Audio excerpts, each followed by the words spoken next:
At the Hyatt Regency Guam, September 24th, 2022. This year's theme, Purple Rain. Its membership comprises many corporations, large and small entrepreneurs, women-owned and veteran-owned businesses, and nonprofit organizations. Their contributions make Guam an excellent place to live, work, and play. The Guam Chamber also salutes many of its members for celebrating milestone anniversaries, aged 25 to 75 years. Let's congratulate the Guam Chamber of Commerce and its members on celebrating its 98th anniversary. Be back! Are you looking for a new place to hang out with your friends? Let's go along the sidelines at Sidelines Bar and Grill. Located at 154 Iriarte Road, Unit 4 and 5 in Tamuning behind Royal Bigs. Sidelines, a hidden gem with nothing but great things to offer. Great atmosphere, great food, top shelf drinks, and a great team. What are we waiting for? Let the fun begin at Sidelines Bar and Grill. Open daily from 3 p.m. to 2 a.m. See you there. Has been lifted for Mississippi's capital city. Mississippi Governor Tate Reeves took a victory lap as he gave residents in Jackson the green light to drink from the tap again. Since the state of Mississippi stepped in to fix Jackson's water system, we've significantly increased the quantity of water produced. We've restored water pressure to the city. Those city officials urge people run the faucet for a few minutes first to clear out any old water. Jackson's latest water woes began in August when heavy rainfall altered the quality of water entering the water treatment plants. The slower treatment process combined with problems at the city's main plant led to a dangerous drop in pressure, leaving most customers with no running water for several days. Steve Rappaport, Fox News. President Biden plans to meet at the White House Friday with the families of WNBA star Brittany Griner and Michigan corporate security executive Paul Whelan, both of whom are still jailed in Russia. Virginia denying parole to convicted sniper Boyd Malvo. He and his partner terrorized the Washington, D.C. area in a series of random shootings in October 2002 that left 10 people dead and 3 others wounded. A Northern California wildfire has become the largest in the state this year. The mosquito fire was first spotted last Tuesday and has now been burning for more than a week. The cause of the fire is still under investigation. It's burning east of the town of Forest Hill in the Tahoe and El Dorado National Forests. According to officials, more than 11,000 people have had to evacuate. 70 structures have been destroyed and 10 have been damaged so far. More than 3,600 firefighters and other personnel are working to put out the fire, a massive firefighting effort. Crews have had to deal with vegetation that's been dried out from the ongoing western drought, as well as steep, challenging terrain. A system will be moving into the area, which will bring stronger winds, a challenge to firefighters. But there is good news, because that system will also bring some much-needed rain. In Roseville, California, Max Gordon, Fox Weather. And I'm Jack Callahan. This is Fox News. Gas is expensive, so let the bank come to you. Through our remote deposit capture, you can deposit your checks into your account from your phone. And with our Dynamite Bank Pacific Visa debit card, you can use your money anytime, anywhere. It's the perfect combo. Now we're banking on the future. Services to choose.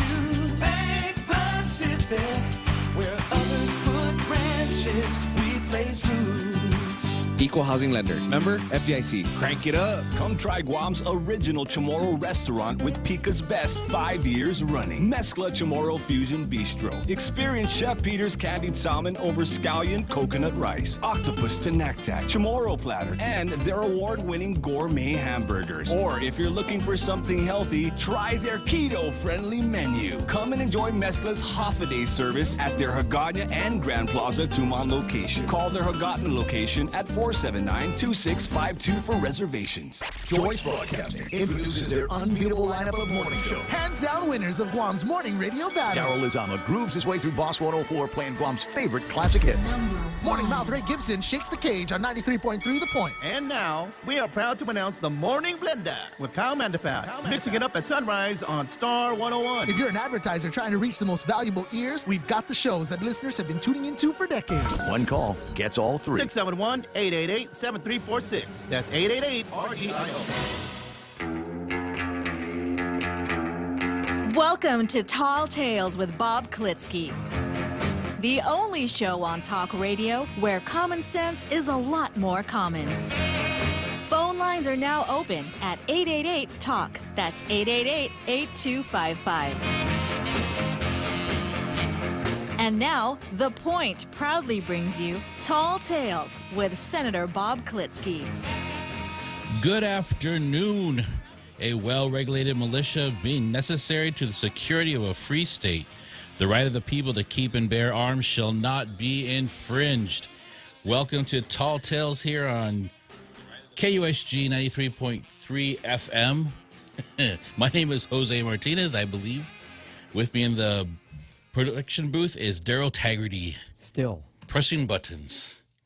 Pressing buttons is fun, though. That's something I aspire to do every day. Press somebody's buttons. I know, it's not just to get a reaction. It's to educate and to start getting those juices flowing in the brain. Because sometimes I think we just get a little bit too complacent in everything. Provoke thought process, provoke the mind, and get us out of the stagnant status quo that we're always in.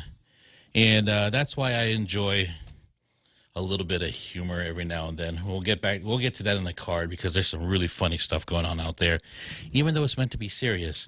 Right now, let's go to Jimmy Cotney.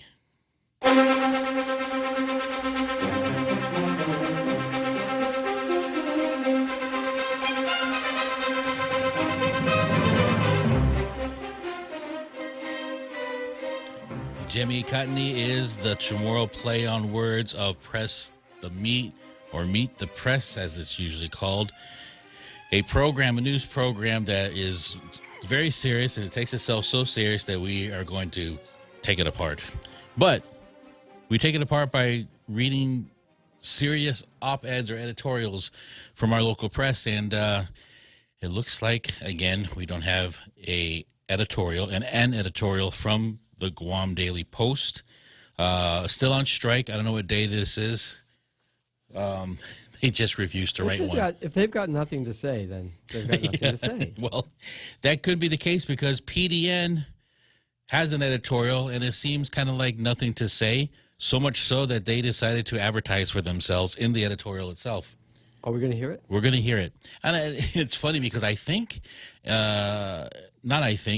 know, because I said it right now, that they listened to the program yesterday. Because today's editorial is Our View, Construction Progress, Ongoing Practice, Patience, Caution. It has to be because we talked about it. So the next day it's in the paper. They must have listened to Tall Tales. So I want to welcome the Guam PDN as a part of our international listening audience. We know the radio's true, on in the newsroom. Apparently. We at the Pacific Daily News, who are avid listeners of Tall Tales, have been doing our best to keep readers and motorists informed of ongoing roadway construction projects in various villages and neighborhoods. Many of these travel infrastructure improvements that are or will be occurring are long overdue, with some stretches of local roads posing serious safety hazards for motorists and pedestrians alike.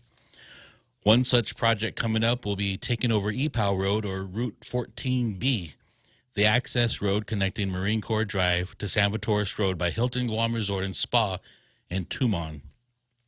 From October through May 2023, access to this roadway will be limited to residents and businesses within the area, and motorists should start planning alternate travel routes.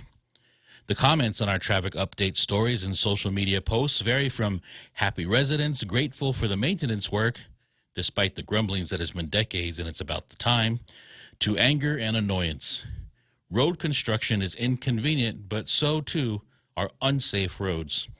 Building a stronger community with safe roads and a traffic infrastructure system that can accommodate a growing population will be a continuous work in progress.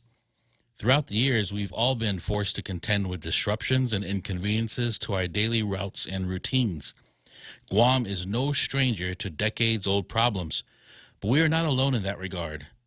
These projects and minor inconveniences are but part of a growing process that represents change. And we will keep you informed of the latest updates that affect your daily lives and remain committed to bringing you the information you need to better plan work, schedules, and family activities. And here's the ad. Pick up a copy of our paper, subscribe for home delivery service, sign up for mobile phone text alerts, get our e-edition online, tune in to Tall Tales, and ensure you're getting the latest in Guam news. Visit us online at guampdn.com or get and share news tips with us on the Pacific Daily News Facebook page. Or find us on Instagram and Twitter by searching for Guam PDN. We like long walks on the beach, starry nights, dinner by moonlight. Oh, and that's the rest of the editorial by Guam PDN. It's just another one of the. They had nothing else to say. It is a Friday. I have full disclosure. I own a condo on Epow Road, but I'll tell you what, that road's needed the work, and I'm happy that they're going to finally pay attention to it because I think it's been like 20 years since they've been talking about it, and I don't mind. What I do mind is that they can't maintain the roads like. The buildup of silt on the side of the road, so there's puddles. That road has a water feature as well, especially during the rain. Yes, it does. I have to deal with it. I deal with it. Lake Epow Road, yeah. I deal with it. In fact, I fix it. There's one pothole I fix. So I just, personally, I fix this one pothole on my road leading into my area. And I was out there last week doing it. Well, because you said that, you've just prompted a How to Fix a Pothole editorial on Monday. Looking forward to it. I know how. I've done it. Looking forward to it. Let me get to the card real quick, and then I'll get to the person here in the green room. Ken LG's in the green room. But let's see what's on the card. Today, of course, we have Paul Zerzan versus systemic racism. The rice is orange, but if you're part of the system, the rice will always be red, even though the color is orange. It's not about the rice. It's not about the color. It's about the narrative and what everyone knows and should know. And if you don't follow the narrative, then, of course, you're canceled. Today, we're going to have a good example of that because I have Matt Walsh versus systemic racism, a very hilarious discourse that happened on Twitter. All because somebody decided to buck the system and claim that the rice is orange. Next, we have a little bit of 3634 public law, just naming off one thing that I found today. And it's not really a violation. I think it might be an improvement, but I'm not too sure. But I will make a note of it for Bob Klitzkie to look at and tell me what he feels or what his verdict would be. Neil Weird and attorney Ala Iliama, I think that's how you say his name, from Samoa, America Samoa, versus America Samoa. We have Attorney General Camacho versus Attorney General Camacho. Chief Judge Tadinko Gatewood versus tardy sexual abuse claimants, or deadlines versus credibility. And Judge always asks me, Daryl, so you should know this answer. Why is Chief Judge Tadinko Gatewood the Chief Judge? She's the only judge. That's right. She's the only one in the there has to be a U.S. chief court. judge. Yeah, the only one. We have missile defense system versus solar panels, GDOE versus maintenance. Kagan, the Supreme Court Justice Kagan versus the Constitution or the Supreme Court. And then leftovers from yesterday, I have Biden versus inflation, Biden versus the real 9/11. And if we get to it, Underwood versus the popular crowd, the in crowd, not the all in crowd, the in crowd. But right now we have Ken LG in the green room, and I guess he's going to say what wasn't said. Good afternoon, Ken. Good afternoon. I was listening to your opening and the lack of editorials that so I was going to offer one of mine because for some reason the Post has quit publishing my letters, as has the Daily News. So I've got a backload of editorials that I've been submitting that haven't gone anywhere. So I was going to say, hey, you guys want me to send you one of my editorials since you're light these days? Why don't you send, I don't know if Daryl, you have my email address, right? Yes, okay. I do. If you can give it to Ken over there and have him send it. Ken, I'd like to read it, and then if I may read it on Monday after absorbing it. Yeah, I would love to read it, especially does it have anything to do with your time in the big house? I got to tell you, hard time changes you at the soul.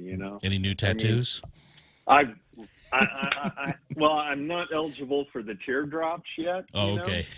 There's certain requirements that you have to make, and I haven't quite got there yet. And I don't know what the tattoo is for the most FOIAs issued. Because as far as I can tell, I have probably issued more FOIAs than any other person on Guam. Okay, yeah. So that would be a no tattoo because you used up all the ink, and that's there you go. I've been so there you spared. go. You have it already. All right, I appreciate that. Yeah, Daryl will give you my email address. It's real simple, but I mean it's kind of public, but I don't want to give it over the air right now. Yeah, have them just when we get off the air, just go ahead and send it to me, and I'll go ahead and send you a couple. Thank you very much. I appreciate it. I just reminded myself I left my phone in the car. Oh, there you go. Otherwise, but I will get that address to you, Ken. Oh, okay. Yeah, and before we go any further about my life of crime and my time, served at hard labor, I want to give a shout out to the police officers who did a wonderful job arresting me. Awesome. They were so by the book. There you go. And you would know because you are a former police officer, which is... That's right. I couldn't criticize anything, but I can criticize the cars they have. Oh, okay. The cars that they have been issued are so pathetic that I ended up in the emergency room because I don't want to say I'm a big guy. I'm 6 feet tall, and the back seat of the patrol cars are designed for 5 foot or less prisoners. Well, you are on Guam, and I tower at 5'11", 11 and a half, and I'm one of the tall people here on the island as well. And which is very strange because I was one of the shortest people when I lived in the States. But anyway, that would be great. While you're at it, send that agenda that was sent to you also for that workshop / meeting / whatever the heck they wanted to call it at the time they wanted to call it. Because I'm very interested in seeing that also. But again, thanks for calling, Ken, and looking forward to it. All right, I will get that stuff out to you, and maybe Monday after you read the editorial, we can talk about it because it's all tied into what happened this past couple of days and a bigger story that's happening that very few people are aware of, but they should be because it's your money. If you're okay with a $2 billion hospital being built to serve an island of 150,000 people, or make it clearer, 40,000 households who mostly live and work in low-wage service sector jobs, Right. This is going to push us. This is going to put us on the Puerto Rico plan. By the time this project is done, we're going to have a federal receiver for the entire government. Oh, I hope not. I know some people that hail from Puerto Rico, and that's not a shiny moment for them. But thank you again, and I'm going to get to the card, and I'm looking forward to reading this and hopefully taking care of it on Monday. So have a great weekend, Ken. All right, you too. All right, bye. Awesome. I'm really interested because we kind of took it apart yesterday. Was it yesterday? Yeah. We took a lot of things apart, and we're asking some questions that didn't kind of correlate with what was being told. Well, I just kind of was wondering myself over here why you didn't just have them read it now. I'd like to review it and chew on it a little bit. I sent him an invoice. Yeah. That's right. So let's get to the first thing in the card. Paul Zerzan versus systemic racism leads to what I call Matt Walsh versus systemic racism, or Matt Walsh versus or trans. Let me say it this way: trans rights versus Disney or Disney fans. So hold on to that terminology right there. Might not be what you think. So Matt Walsh, I think he's a part of the Daily Wire, Ben Shapiro's stable of writers, and he does a blog also, a conservative guy. He put out a tweet the other day. I don't know if you've been watching Disney films lately. They've been taking their animated films and putting them to live action. I'm trying to think of what it started with. Either have the Jungle Book, not the Jungle Book, The Lion King. They did do the Jungle Book live action. They did Aladdin live action, Beauty and the Beast. The most recent one is Pinocchio. I haven't watched that yet, but I hear it's kind of a freaky thing because mostly it's computer animated, but in a cartoonish way, which is kind of defeats the purpose of live action. Tom Hanks plays Geppetto in the film. Mm-hmm. And so the newest one that's been released out is The Little Mermaid. And the actress who's playing Ariel, who is the mermaid from The Little Mermaid, and I don't know if you remember this from the 80s. I wasn't there. I think it was in the I was just started high school or something when that movie came out. So it was pretty big, the animated version. You have Sebastian the Little Lobster. That song Under the Sea came out. I don't know. To me, that's all I remember. All I have that. a jazz version, and it's a really iconic film. I think it was a really breakthrough film for Disney at the time. It really pushed them back up into the animation movie or feature movie field. But this time, Ariel, who had a very fair skin, was white in the movie, an animated movie with red hair, is going to be played by someone who has much darker skin. And I don't know where she's from, but we'll call her, she's African American, because I guess she's from the United States, and that's how you would tag her. But some people online have been grumbling about that. Some people have been defending it. It's causing a ruckus everywhere you go. Whenever a movie is remade or characters are reimagined, there seems to be an idea of diversifying the character, and there's a whole discussion that has to be said about do we just replace characters as is some sort of palette swap? I don't know if you're familiar with that terminology. Palette swap, or just make a whole new story that's based on the culture or whatever the background of whoever's playing it. So anyways, he decided to make poke a little fun at what's going on online, this little controversy between people who are woke and people who are steadfast in their traditions. And he said, let me see what he says here. He says it is unscientific to cast a black person as a mermaid. From a scientific perspective, it doesn't make a lot of sense to have someone with darker skin who lives deep in the ocean. It should have somebody with a little bit of a translucent skin, almost transparent. And it hit the Twitterverse. And I don't want to report just what's on Twitter, but this is hilarious because he had to respond back to say, I said Ariel should be placed by someone with translucent skin, like a real deep sea fish.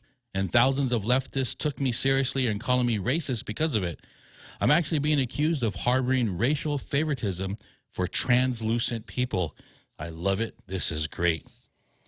So the article starts off by saying leftists have been out. Oh, by the way, this is from Not the Bee. There's Babylon Bee, and then they have somewhat of a tongue-in-cheek take on real news called Not the Bee. It's very interesting to read. I'm living in a different universe. Sorry. That's okay. They'll make a movie about it one day.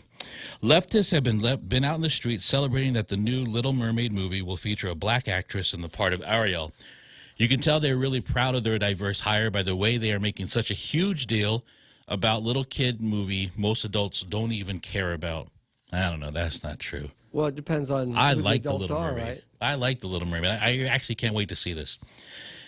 However, since it's such a big deal, the movie promotion caught the attention of, they call him Sweet Daddy Matt Walsh, and he sarcastically criticized Disney's woke virtue signaling, and the left, of course, took it 100% seriously. Again, he said that it's unscientific to cast a black person as a mermaid because they have dark skin and they live in the deep ocean. Can these folks have a little awareness ever?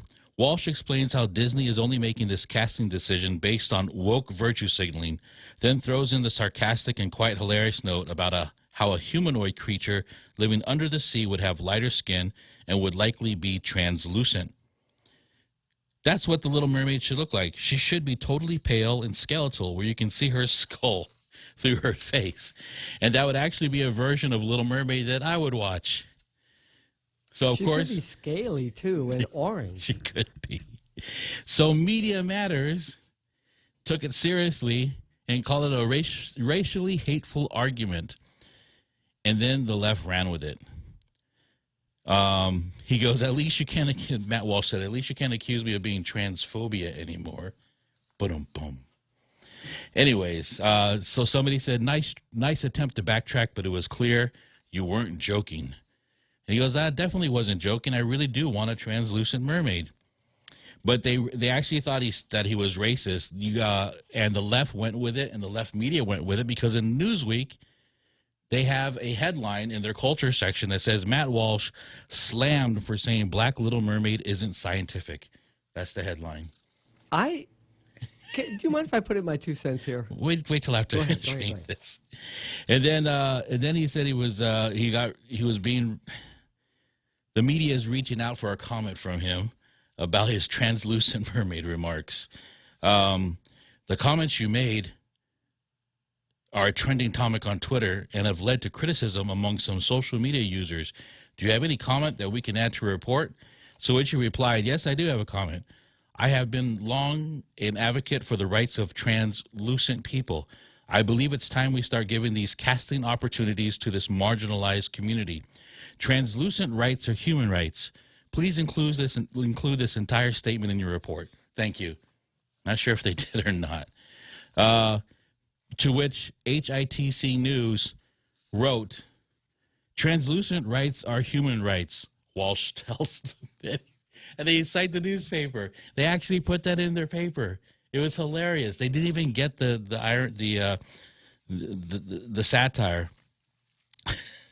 So, Media Matters, of course. Let me see here. Oh, and then Matt Walsh cites Media Matters, and there's somebody who, this is interesting, put his hat in the ring. The media and community liaison media person from the Portland Police Department highlighted it, and he said, from a scientific perspective, you're garbage. Now, remember, this is Twitter, so anything goes on Twitter. Bad language, ad hominem, whatever. But it's just interesting how this took a turn, and people are it almost is like they're really serious about this. There's even a Christian conservative blogger, his name is David French, who stated an actual argument from mermaid science to keep Ariel white. Is this peer reviewed? I'm not sure if he's being satirical or not as well, but that was his statement to this. And I'm just trying to understand why people take these things and they get all bent out of shape. Matt had to not only just use his words, he posted a picture. Somebody said here, and he said here he is pictured with 2 leaders of the translucent community. Look like fish out of water. Did you see them? They you can pretend you saw them. Yeah. They must be flying fish. So of course that's the systemic racism that's happening all over the media, all over social media, and even now in the headlines in the newspapers. I'm an avid reader of comic books. I have been as a kid. I love the fact that they're being made into movies. But it's interesting to see how some people get bent out of shape. I'm talking about all sides of the spectrum. When there is a change in a character that's not the same as the first character made, and then people who defend it, not in the fact that it's creative license and it's been like that for a while in comic history, but because of the woke factor involved. For instance, Captain America. A lot of people know him as Steve Rogers, the white guy, right, who was frozen in time from 1940s and woke up again in modern times. Woke. He woke up. Woke up, yeah. woke up. From a sleep, though. From a real sleep. And then there's a character, I think his name is Sam Wilson. His name is the Falcon. And he is a black character, and he's always been a black character in the comic books ever since. And he did become Captain America long before the movies came out, and long before he became Captain America in the movies nowadays. And there was a whole bunch of people who were freaking out about that. happening, and a whole bunch of people trying to defend that as, well, it's just time that African Americans get their due. But that's been going on in comics for so long already. Characters change, characters are replaced. It's not really a big issue. But nowadays it seems to be a big issue that everything gets changed with a color palette swap. The reason why I say that is because there is a video game. Back when video games were coming out and coding was going on, there was a threshold of really good graphics and really good gameplay versus content. And there was a video game that I remember closely called Mortal Kombat that had really good content. It actually took real pictures and animated them to look like you're actually playing these characters. And they did this thing called color swap. They would boast that they had all these characters, but when you looked at these new characters, all they did was recolor older characters and called them a different name. They had similar functions and a little bit different functions, but it was the same exact character. And so they saved money, and they could still sell the new character, but it was just a color swap. And sometimes in the movies it's just a color swap. Sometimes it is just a different actor and actress playing. But I just find it funny that we fight about this. And we argue about this. Well, I'm not going to argue with It's you. really silly. Can I be scientific about this? Sure thing, be scientific. And historical. Okay. What were the first mermaids? What color were they? Do you know what the first mermaids were? I don't know, but scientifically, the first mermaids, I would say they should be played by manatees. Right, they were dugongs. They were. And what is the color of a dugong? Gray. Gray.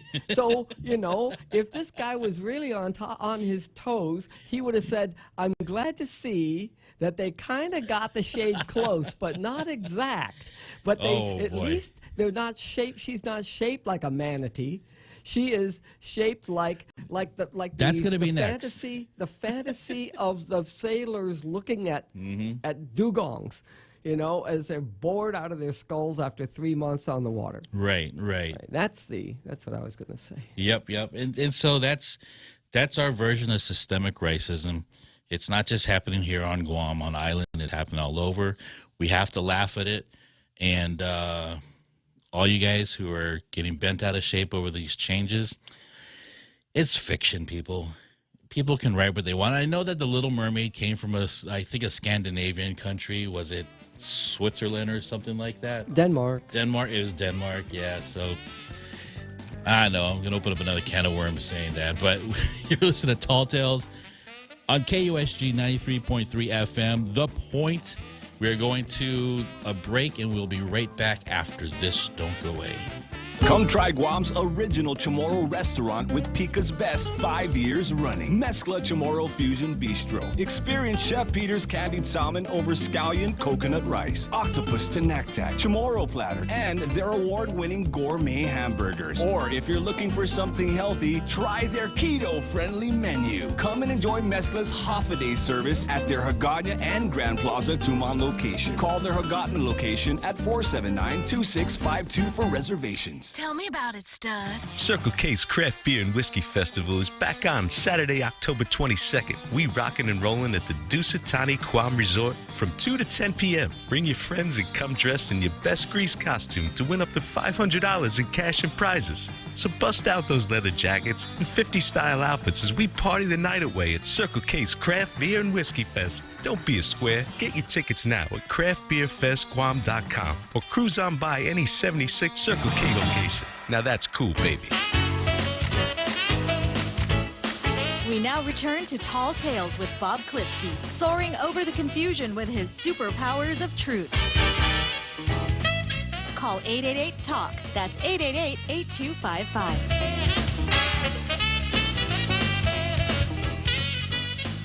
I wonder if anybody noticed the palette swap that happened from last Friday to Monday, right here on Tall Tales. Well, I can see that Bob Klitzkie's got a face change on the Facebook page. His mustache of greatness had migrated down to a beard.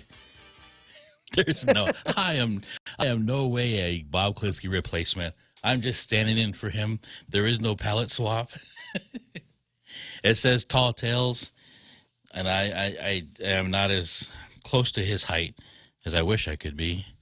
But yeah, but we do continue some of the things that he's talked about before, and today is no different. The next one getting to on the card is called Neil Weird versus Ala Ilima. I'm sorry, Neil Weird and Ala Ilima versus America Samoa. I don't know if I'm pronouncing that correctly. Ala Ilima is an attorney who is, I believe he is from America Samoa. And let me just read this. This was published in the Pacific Island Times. I think they just put it out today. Lawyer, if America Samoan leaders no longer want to be a part of the U.S., they should say so. Birthright citizenship and self-determination are not legally connected, according to an American Samoan lawyer who represents the petitioners in the Fitisemanu versus United States case. Attorney Charles V. Ala Ilima issued a statement in response to the American Samoan government's claim that automatic citizenship would jeopardize the territory's aim of achieving self-determination. This is no disagreement in this case on the importance of protecting self-determination and culture in American Samoa, Ala Ilima said, but recognition of citizenship does not threaten those values, and American Samoan officials have yet to provide any plausible legal basis for their arguments that it would. The U.S. Supreme Court is set to decide on October 7th whether or not it will take up the Fitisemanu versus United States case, which is touted to resolve the citizenship question involving American Samoa. According to Equally American, a nonprofit that advocates for equal rights in U.S. territories, the Fitisemanu petition offers the Supreme Court a rare opportunity to overrule the Insular cases, a series of century-old court decisions that upheld the second-class status of U.S. territories. This is the part where Bob Klitzkie will interject about that terminology, second-class status, but I'll reserve that for him. On August 29th, the U.S. Department of Justice and the American Samoan government filed separate briefs asking the Supreme Court to toss the petition, both arguing that the citizenship clause does not automatically extend to people born in U.S. territories. It would be the height of irony to use the overruling of the Insular cases to cut off that ongoing democratic dialogue, deprive the American Samoan people of their fundamental right to self-determination, and force them to accept birthright citizenship regardless of their wishes, the American Samoan government stated in its brief. Our traditional leaders who signed the deeds of secession were right to believe they had become U.S. citizens when they transferred sovereignty to the United States, and they are right to understand that citizenship does not threaten American Samoa's culture or way of life, Ala Ilima said. If our leaders today no longer want to be a part of the United States, they should say so. But the 14th Amendment of the United States makes very clear that Congress has no power to deny citizenship to any Samoan born in American Samoa as a birthright so long as the U.S. flag flies over our islands, he added. That's simply not true, but there's nothing in there that, anyways. That's coming from Bob Klitzkie. He can expand or expound more on that, the 14th Amendment, because of the Insular cases. John Fitisemanu, the lead plaintiff in the case, expressed hope that the Supreme Court will finally settle the question of whether people born in U.S. territories have a right to citizenship.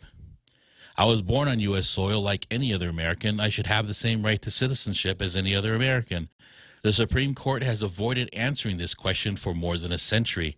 That's long enough, he added.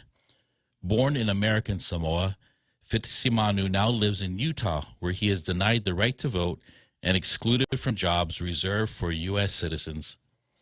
You would think that in 2022 we would no longer be debating the validity of Supreme Court cases that labeled people like me savages and alien racists, Fitisemanu said. Under federal law, persons born in American Samoa are U.S. nationals, not U.S. citizens. As U.S. nationals, they owe allegiance to the United States, may enter the United States freely, may apply for U.S. citizenship without first becoming a permanent resident and may serve as the American Samoans have in the U.S. Armed Forces. Okay, that's interesting.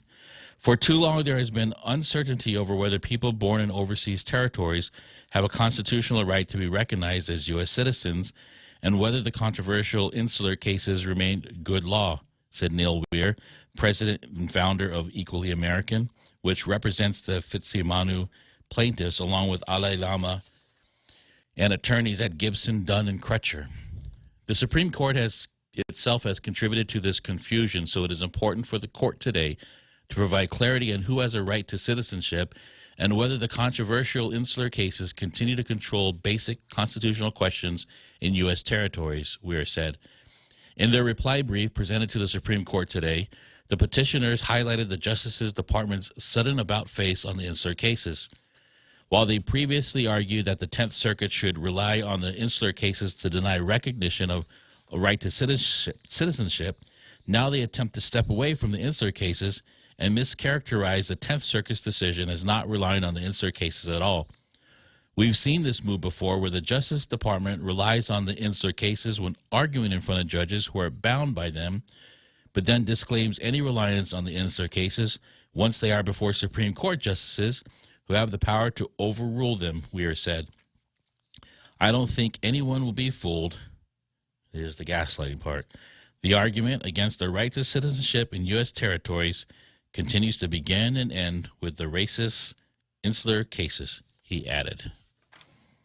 That is just...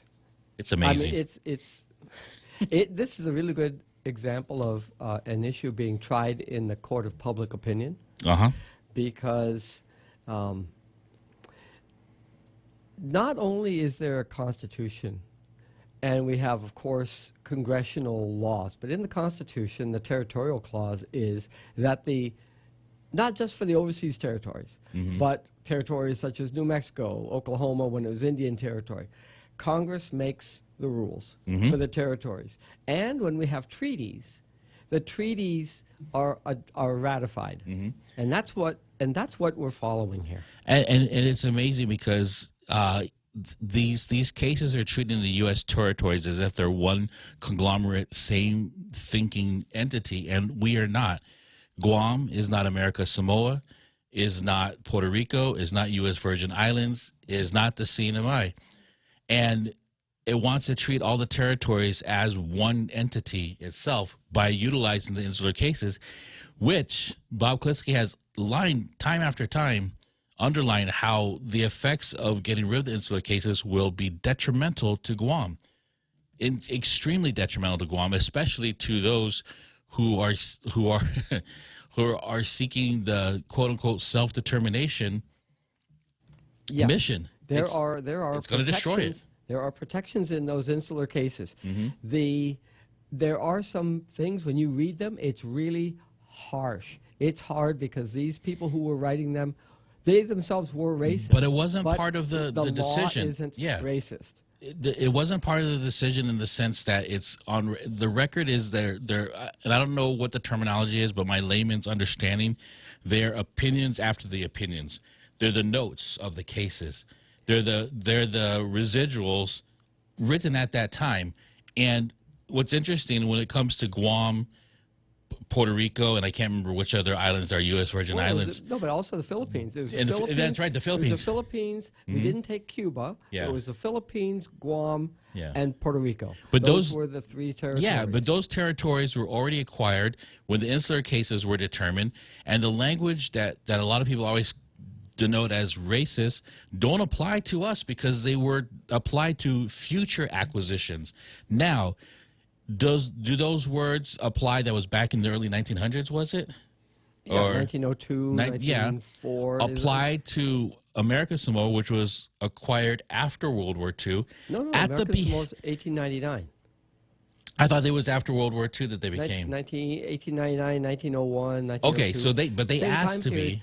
But the cases brought to the Supreme Court had to be on issues as Bob has explained, about trade and tax treatment, Right. and those sorts of things. Right. And also, they ruled that citizenship did not follow the flag. Right. Because that was a big concern. But what's interesting, I'm looking at this again, this gaslighting language about well, if indeed what you're saying, America Samoa was acquired before the insular cases, then the insular case residual opinions that they always cite do not apply to any of the existing territories. It was speaking of future acquisitions. It applied to territories Right. that were taken by the U.S. I'm talking about that language. I'm talking about that language that they say is racist. That language was pretty common, easily said things at the time. Right. Now people are more circumspect. If they have those views, they don't put them in black and white. But the Samoans did not want to become a part of the United States. They wanted the protection of the United States. Which is why this was labeled Neil Weird, Ali Ilama versus America Samoa, because now they're going after the country or the territory that asked for this. The chiefs of those particular islands asked for U.S. protection. Samoa, the main island of Samoa, those chiefs decided to seek the protection of another power. And this kind of leads also, this case is not specific to the CNMI, but this also will affect the CNMI if the Supreme Court does indeed choose to overturn insular cases, because there's other things that are part of those cases that will affect wholly the CNMI. And Bob has got into that before. That's something that I have an article from when Bob has discussed before that we can go over as well. Right now we have who wants to talk on Neil Weir. He's in the green room. I see you there, but let's go to a real quick break, and then after we come back, we'll go and open up the floor.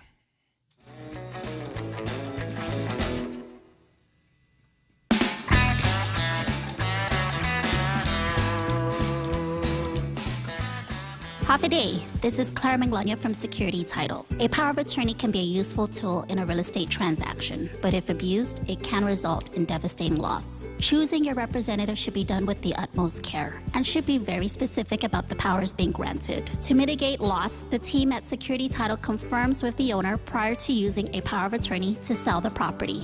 Each transaction is unique. Let the professionals at Security Title use our experience to facilitate a secure closing. We are here to help. Subway's Eat Fresh, Refresh chicken choices have so much. How are we going to fit them all in one commercial? Subway's new Baja Chicken and Bacon is loaded with hand-pulled rotisserie-style chicken, hickory smoked bacon, sprinkled with spicy buttery pepper jack cheese, and drizzled with Subway's Baja Chipotle sauce. Man, this is making me hangry. And get this, Subway's Chicken Bacon Ranch is stuffed with melted Monterey cheddar cheese, tender all-white meat chicken on your choice of fresh hand-sliced veggies and freshly baked bread. You pick the tagline. At Subway, you got to refresh to be fresh. And we are back here on Tall Tales. My name is Jose Martinez. We are talking about an ongoing case, Fitisimanu versus United States, that has to do with birthright citizenship. This one is labeled Ali Lima or Neil Weird versus American Samoa, because that's what it is. They're going now up against their own country, well, at least the attorney is. Pete Santos is in the room, on the green room, to talk about this. I know you've opined on this many times before. What say you on this article?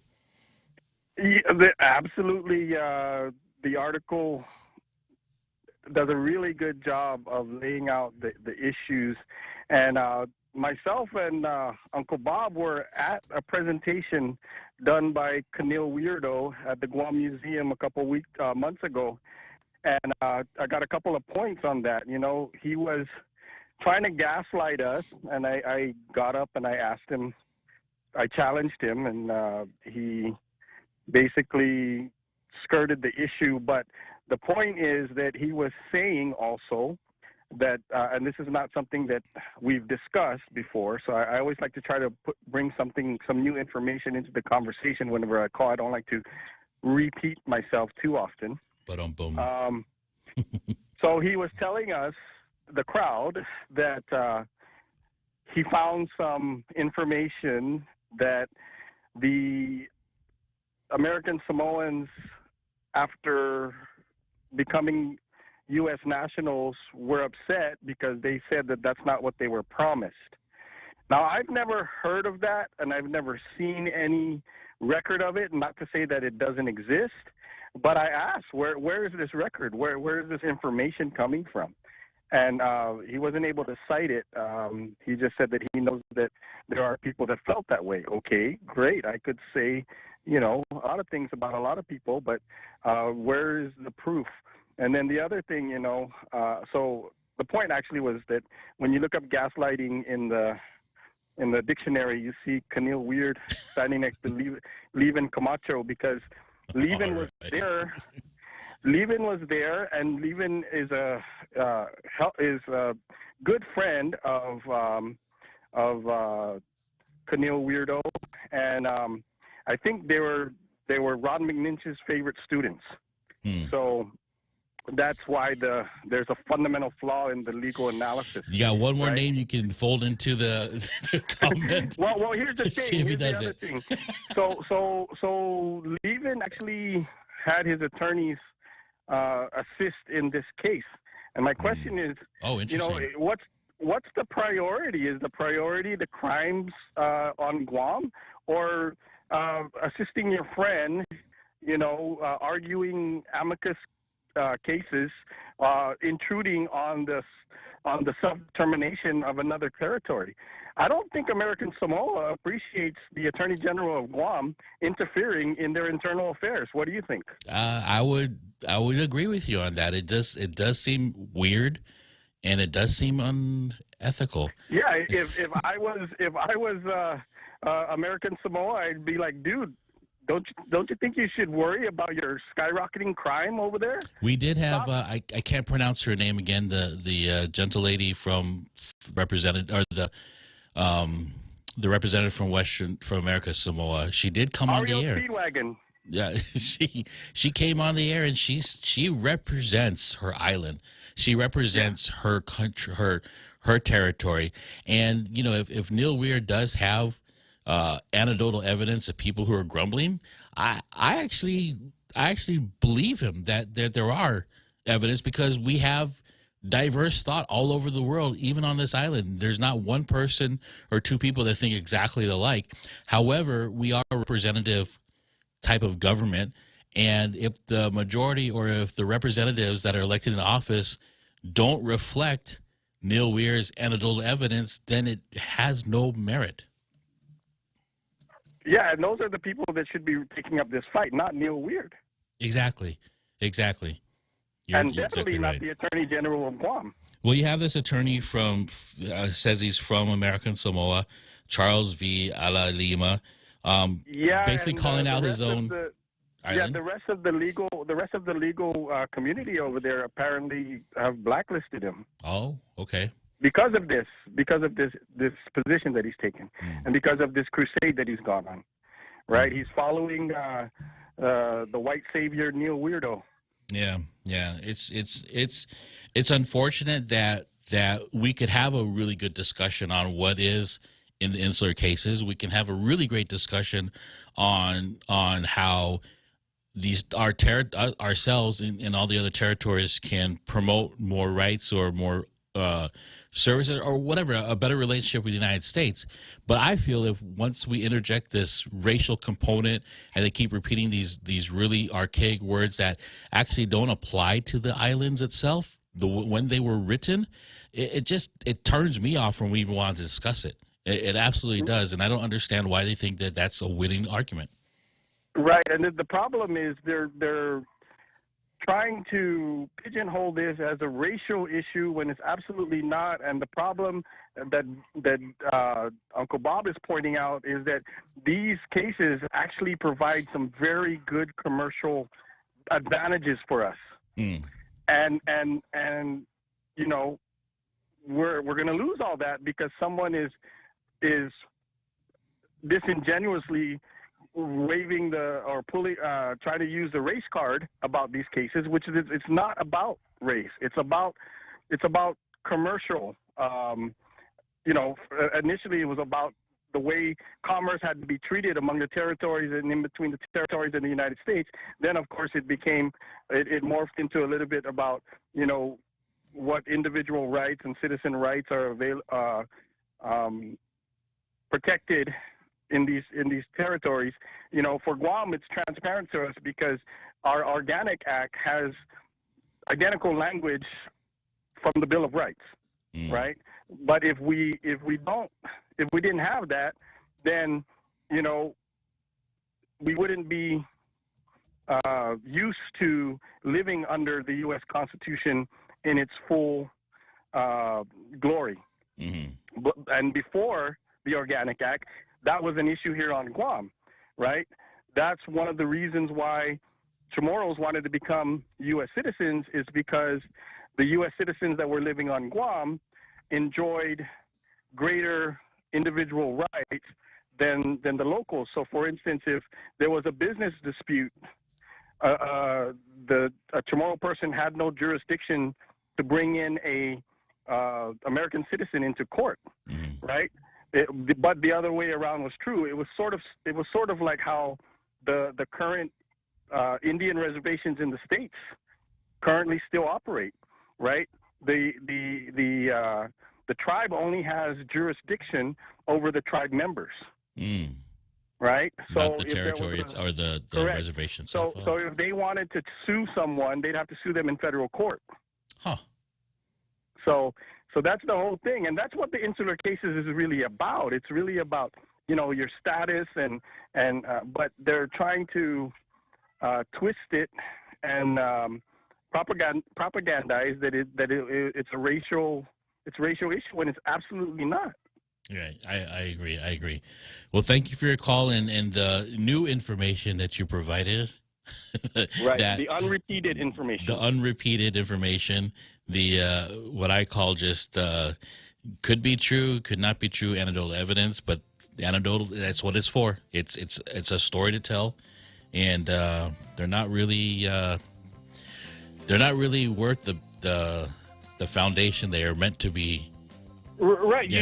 You don't see people picketing. You don't see American Samoans picketing about this issue. Not at all. You don't see them over at the U.S. Supreme Court picketing. You don't see them at the Congress building picketing. You see Neil Weir with his crusade, you know, his saviorism crusade, and that's all you see. Absolutely. Yep. That's right. Well, Repeat, thank you for calling in, and it's always good to hear from you, especially when we're talking about Neil Weir. Have a great day. All right. You're listening to Tall Tales here on KUSG 93.3 FM. We're going to a break, the top of the halftime show. Don't go away. We'll be right back.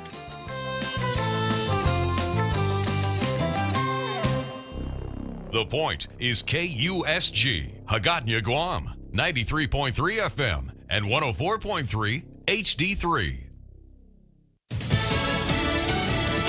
Uber hails the cyber cops. I'm Jack Callahan, Fox News. The ride-sharing service reaching out to law enforcement after a hacker claims to have accessed their computer systems, saying he means no harm. Uber says it's investigating a cybersecurity incident and has reached out to law enforcement after a hacker apparently breached its computer network Thursday. The hacker alerted various security engineers to the breach and claims it was to show Uber's weak security. One of those engineers, Sam Curry at Yuga Labs, communicated with the hacker and says it looks like a total compromise of Uber's internal systems. There's no indication, though, that Uber's fleet of vehicles or operations have been affected. Fox's Carmen Roberts. Retired federal judge Raymond Deary has been named special master to oversee the evidence seized in the raid on former President Trump's home. Federal Judge Aileen Cannon brushing aside Justice Department claims that third-party oversight isn't necessary, saying the court does not find it appropriate to accept the government's conclusions without further review by a neutral third party. The Justice Department will ask the Federal Appeals Court to overrule Judge Cannon. President Biden blasting Texas Governor Greg Abbott and Florida's Ron DeSantis for sending busloads or plane loads of migrants to sanctuary cities in the north. The president telling the Congressional Hispanic Caucus Institute, "We have a process in place to manage migrants at the border. We're working to make sure it's safe and orderly and humane. Republican officials should not interfere with that process. by waging these political stunts. Axios is reporting the president and several members of his cabinet will meet later today to discuss potential options for legal action to take against the governors. Tropical storm warnings are now posted for the Virgin Islands. Tropical storm Fiona expected to hit there tomorrow night. Puerto Rico is under a tropical storm watch. The storm forecast to move just south of the island Saturday night. Americans listening to Fox News. Gas is expensive, so let the bank come to you. Through our remote deposit capture, you can deposit your checks into your account from your phone. And with our Dynamite Bank Pacific Visa debit card, you can use your money anytime, anywhere. It's the perfect combo. Now we're banking on the future. Services to choose. Bank Pacific, where others put branches, we place roots. Equal housing lender. Member FDIC. Crank it up. Half a day. This is Claire Manglona from Security Title. A power of attorney can be a useful tool in a real estate transaction, but if abused, it can result in devastating loss. Choosing your representative should be done with the utmost care and should be very specific about the powers being granted. To mitigate loss, the team at Security Title confirms with the owner prior to using a power of attorney to sell the property. Each transaction is unique. Let the professionals at Security Title use our experience to facilitate a secure closing. We are here to help. Gas prices continue to slide from the record levels seen midsummer, but the cost of owning a car is going up. The Consumer Price Index shows the cost of a new car or truck is up about 10% since August of last year. Kelley Blue Book says the average price to buy a new vehicle in the U.S. hit a new record high in August at $48,301. And those rising prices mean rising payments. The Cox Automotive Moody's Analytics Vehicle Affordability Index released Thursday says the average new monthly car payment is also at an all-time high at $743. Jill Nato, Fox News. A judge in Montana has blocked health officials in the state from enforcing a law that would prevent transgender persons from changing the gender on their birth certificates. The state says it will defy the judge's order. A former deputy Nevada attorney general has been arrested in Reno as a suspect in a 1972 homicide in Hawaii. 77-year-old Tudor Chirilla Jr. was being held without bail on a fugitive charge. Police in Honolulu accuse him of second-degree murder, saying DNA evidence links him to the fatal stabbing of a 19-year-old girl in her Waikiki apartment 50 years ago. Speaking of cold cases, a burglary report leads to a startling discovery for police in Arizona. Police in Bullhead City along the Arizona-Nevada border say they found a mummified body inside the bathtub of a home. They're still trying to identify the remains and determine how the person died. Officers responded to the house over the weekend after reports of a break-in. The alleged thief had reportedly been taking items from the home for several days and then selling them online. Neighbors reportedly told police they had not seen the home owner in about a year. Tom Graham, Fox News. And I'm Jack Callahan. This is Fox News. Quality healthcare on Guam requires investments across the entire spectrum of healthcare services. The Camacho Ada gubernatorial team believes that creating a healthier community requires a holistic approach to healthcare. This involves preventive medicine, a sustainable public hospital, and a clean environment. Felix and Tony will take a practical approach to modernizing our aging healthcare infrastructure that accounts for the needs of our residents and the needs of our healthcare professionals. I'm Felix Camacho, and I approve this message. Choice Broadcasting introduces their unbeatable lineup of morning show. Hands down winners of Guam's morning radio battle. Daryl Lizama grooves his way through Boss 104, playing Guam's favorite classic hits. Morning Mouth Ray Gibson shakes the cage on 93.3 The Point. And now, we are proud to announce the Morning Blender with Kyle Mandapat, mixing it up at sunrise on Star 101. If you're an advertiser trying to reach the most valuable ears, we've got the shows that listeners have been tuning into for decades. One call gets all three. 671-888-7346. That's 888-REIO. Tell me about it, stud. Circle K's Craft Beer and Whiskey Festival is back on Saturday, October 22nd. We rockin' and rollin' at the Dusatani Quam Resort from 2 to 10 p.m. Bring your friends and come dressed in your best grease costume to win up to $500 in cash and prizes. So bust out those leather jackets and 50-style outfits as we party the night away at Circle K's Craft Beer and Whiskey Fest. Don't be a square. Get your tickets now at craftbeerfestguam.com or cruise on by any 76 Circle K location. Now that's cool, baby.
the big halftime show at the top of the hour. We had a great showing of the Rogues Gallery, those who are sporting their I Am a Tailgater t-shirt through a selfie, and they sent it to the Points WhatsApp phone number, 671-797-8255. You can send your selfie or your group picture of you and your family. We saw Sarita with her kids. We saw Colin Clark and his wife Jerica in there. Those were the more than one selfie pictures on there. And you can pick up your I'm a Tailgater t-shirt by going to thepoint.gu. Look for the beard and the shirt. There is a link behind that link. Takes you to a site where you can order a shirt from, I think, maybe extra small all the way up to 3X, possibly 4X. I'm wearing a 3X. I probably should be wearing a 4X. I don't know. I always wear sizes larger than me, but now I've grown into them through the years. All right, it's Friday here on Tall Tales. It's part of the program where we play the audition tape, not the audition tape, testimony of our governor, Lulian Guerrero. She was not the governor at the time. This is back in 2013. This is a televised, documented, recorded for prosperity, and is on YouTube. Testimony of then citizen Lou Leon Guerrero, who testified against a bill called the Infant Right to Life Act, which in a nutshell was a bill obligating medical care or any kind of care to a infant that was born alive despite an attempt on its life through an abortion. This bill was going to find that an infant that is born alive, that is out of the womb, and is on the, for lack of a better term, operating table, is indeed a person and ought to be afforded the right to medical care. Then citizen Lulian Guerrero was against this bill, and she gave 3 reasons. Her first reason was that it would it goes against the doctors that are in the room. It goes against their professional opinions on what to do. And then their second opinion was that it would cost too much and not worth the money spent on saving the life or even providing medical care for this infant that is born alive. And her third was to lecture the legislature on what their real job was. And this was just a distraction. So without further ado, I'm going to go straight to the part where she talks about the cost and is it really worth it? She questions the worth of this human being when it comes to saving its life or providing medical care. To travel. This bill is very anti-quality of life because it does not consider the expense that the family will incur as a result of mandating treatment that most likely will not result in a quality of life outcome for the infant. Instead, what this bill does is it will burden the family with enormous medical bills. On the conservative side, if care and treatment is given for a year, that family or the government, if the infant becomes a ward of the territory, will at a minimum pay $273,000 a year just on hospital room charges. This does not include pharmaceuticals, medical supplies, and health professional time. So it will be $273,000 plus a year. This means taking away limited resources that could be used by others that may have a better chance of a quality of life. I know that some will say you cannot put a price tag on life and money should not be a factor. But the reality of the situation is the family, the government, does not have the human and economic resource to provide the care that is required to sustain a life that medical science will tell you is not living a quality of life. You struggle daily to meet the challenges of healthcare costs. We saw that with the hospital and health insurance debates that you guys made. And now this bill will further add on to the challenges when it does not have to. Lastly, I would like to make this comment. We all have a greater challenge in our island. The community's more concerned on how we can decrease our unemployment rate of 13. Okay, that's the section that I want to play for today. It's a little shorter than we usually play. We usually play the longer, full testimony. But this... I wanted to hear what she had to say about unemployment rate. Tune in next week, next Friday. And we will play that because it is very interesting, juxtaposed to her position as the governor right now. However, what I want to bring up the point is this extreme slippery slope that she just introduced.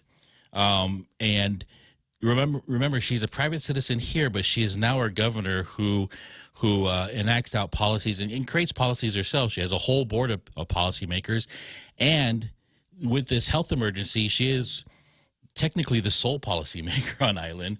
Yeah, in some respects she is. And so let's put this in perspective.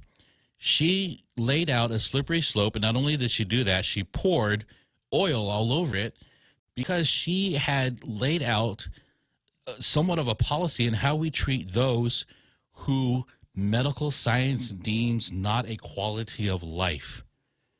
And just think about what that means. Because not only was she attempting to apply that to an infant who is alive, who was born alive, a person, a baby. Now, remember, this is not abortion anymore. This is out of the womb. This is not about a woman's body's choice. Okay, body choice. This is about an infant who is alive, who may need care, who ought to have care, because every infant who is born alive is not just left there to fend on its own. Every infant who is born alive or is in need of some sort of attention. And that's what this bill was for, to protect those who were tagged initially for abortion but survived it. So if she is willing to testify against a bill such as this, which thankfully got passed into law and signed into law by Governor Calvo, if she is willing to abandon a living infant because her science deemed it not a quality of life to save or to offer medical attention, why would that not be applied to any other human being deemed not a quality of life individual? Or the prospects of that person enjoying a quality of life above a certain minimum. She's saying a mouthful here. It is. Because it's a policy, but it's also directives. Mm-hmm. It is, these are choices that are normally made in private between the responsible adult and whether it's a guardian or an adult and the doctor. These are every single day. Yes. Yeah, it's a normal thing. But now we're not talking about that. We're talking about a government policy that directs those at the public hospital on what it is this community's standards are. Mm-hmm. And she was attempting to establish a public policy on newly born children. Right, and that's impose a standard. And that to me is the foundation. That sets a foundation of, is this the kind of person leading our island who potentially could enact a policy that could be applied to anybody deemed not having a quality of life, whatever the definition is? Because let me tell you, there is no definition when it comes to decision making that right. could be applied to everybody. There is no objective standard. Not even in the medical field. No, it is a subjective standard, which is the result of a discussion between the person affected and his or her doctor. But here, establishing as a policy and using as a basis for the policy the expense. Right. That is... So again, I want to apply this scenario to somebody who been in a massive car accident and loses the use of their limbs. They're paralyzed. Is there going to be a quality of life threshold applied to them where we don't use any kind of aid to help them because later on in their lives it would cost too much to sustain them? Or how about we apply it to a stroke victim? Somebody who has a stroke but is over the age of 60, we whittle down their care, or we remove certain cares because their quality of life is not worth spending our money initially on them right now. We're only talking about public money. We're not talking about private money. I understand. If you right, but this is a choice that but the she government laid out private seeks, money too because she hold on, Daryl. She pointed out private money because she said it was going to be detrimental to families later on, not just the government, to families as well. But I'm saying that she's trying to establish an objective standard that the government would apply and use the ability to pay as a threshold. This wouldn't apply to people who could have clearly paid for it. She's applying that culture of death is what she was applying. I know you're talking purely on policy as far as government, but I'm talking about as a private citizen, this is her mindset. And as a government, is her policies going to reflect her private citizen mindset? And we see it does in abortion, because she advocated for abortion very strongly in 1990 as a private citizen. Yes, I remember she that. funded it. She funded the whole movement. And she is in a position now to direct the board and direct the board to direct the doctors to use this, because this is such a personal, a confidentially held standard. I mean, a process that there is no way for anyone outside of the room to know what standard was applied. And I am interested to see if there is any kind of reply to this testimony, because I can't see anybody rationalizing it right now. It was made in 2013. So if you want to tell me that was almost 10 years ago, I would submit that has her mind changed 10 years from 10 years ago? Has it changed from, was it 30 years ago, from 1990? Almost 30 years ago when she advocated for abortion? Has that mindset changed? I don't think so. And so this is very concerning. Now, is this a deal breaker in the general election or not? It wasn't during 2020. It was, or during the last gubernatorial election, because the person who wrote this bill was Senator Frank Uggan. But he never mentioned any of this during the race until towards the end of the race. Towards the end, I don't even think he talked about it at all. Right? He didn't bring it up because never brought it up. This was something he wanted to do, and he could get the support, but he didn't want to make it a campaign issue. And he ought to, because it is, to me, it's a foundational issue of how the rest of the people of the island will be treated based on the very beginning of everybody's existence, and that's your conception in your mother's womb. Everybody has that thing in common, is that's how we started. The only person who can say that they did not start out in their mother's womb would probably be zero, unless you think of is that the person that goes by only a single name? Right. Called zero. But okay, so we're going to play that every Friday. It's important to remember. A lot of people don't know about this testimony, don't know that she did testify against giving babies who were born their obligated medical attention, whether they were disabled or not.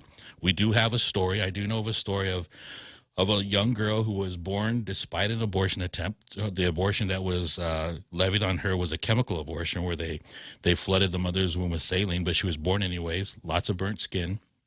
She was put up for adoption, even though she had these disfigurements on her. I think right now she might be a teenager, not living here in Guam anymore, but somewhere in the States with her adoptive family. And it's been an amazing success story. And this is someone who was initially tagged for discardment, and she was born alive, and she's living a quality of life. And that was exactly what that bill was intended to address. Absolutely, absolutely. Okay, let's move on to something similar. I don't mean to bring you guys down on Friday, but it is Friday. Tall Tales is not going to be on the air for 2 days. This You're still at it. This is a time for us to be forlorn. I want to. I can't find my next card here. Oh, my next card here is the Attorney General versus the Attorney General. We're talking about Attorney General Levin Camacho, of course. Well, there's the sun. There's a little bit of sun. And the reason why I tagged this is because this is a very interesting action that the PDN has deemed as the AG's office. But we all know that the AG's office is not an entity. But who is the head of the AG's office? That would be the Attorney General of Guam. And this article was in the PDN, I think it came out today. The AG's office continues push to cut off virtual medication abortions for Guam. Arguments in an abortion access lawsuit before the U.S. Court of Appeals for the Ninth Circuit opened Thursday, and the Office of the Attorney General is renewing a push that would essentially cut off legal access to medication abortions on Guam. Gov Guam for more than a year has been embroiled in a legal battle with the American Civil Liberties Union, which represents Hawaii-based abortion providers Shandihi Raidu and Bliss Kaneshiro. The doctors want to be able to provide virtual consultations to women who would seek medication abortions on island, but a local informed consent law requires women to receive certain information from their doctors in person before they can get the procedure. There's been no Guam abortion provider since 2018, and the ACLU has argued that the undue burden imposed on abortion seekers by the informed consent law is unconstitutional.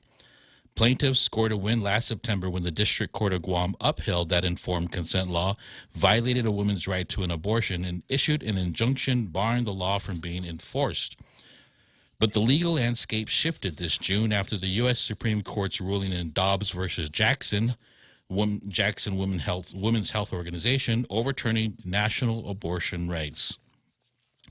The Office of the Attorney General, which appealed the ruling in the Guam suit to the Ninth Circuit Court, has since asked the injunction be summarily reversed and the case be kicked back to the District Court of Guam for reconsideration. The motion was denied by the Ninth Circuit last month, and the case allowed to proceed to arguments. But the Attorney General's office repeated its request in court documents filed Thursday. With no right to abortion to claim, the ACLU now relies on a secondary argument made in the case, that Guam's informed consent law violates the constitutional right to equal protection and due process under the 14th Amendment. Telemedicine consultation from a doctor is just as good as one done in person, the ACLU argues. The law singles out those who would have an abortion from people seeking out other types of medical procedures and causes irreparable harm and unnecessary shame in a community where the procedure is stigmatized.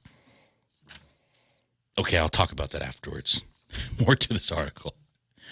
There's plenty of reason why the Guam legislature would require in-person consultation before an abortion is carried out, the Office of the Attorney General counters in its opening brief, including the preservation of prenatal life at all stages of development, the protection of maternal health and safety. Information that a mother must get by law includes material about alternatives to abortion, including adoption, which provides the state the opportunity to engage in persuasive measures that favor childbirth over abortion, the brief states. This personal method of communication is intended to make the most impactful impression possible and to create a pensive tone that promotes an informed deliberation before the final important decision whether to abort a potential life.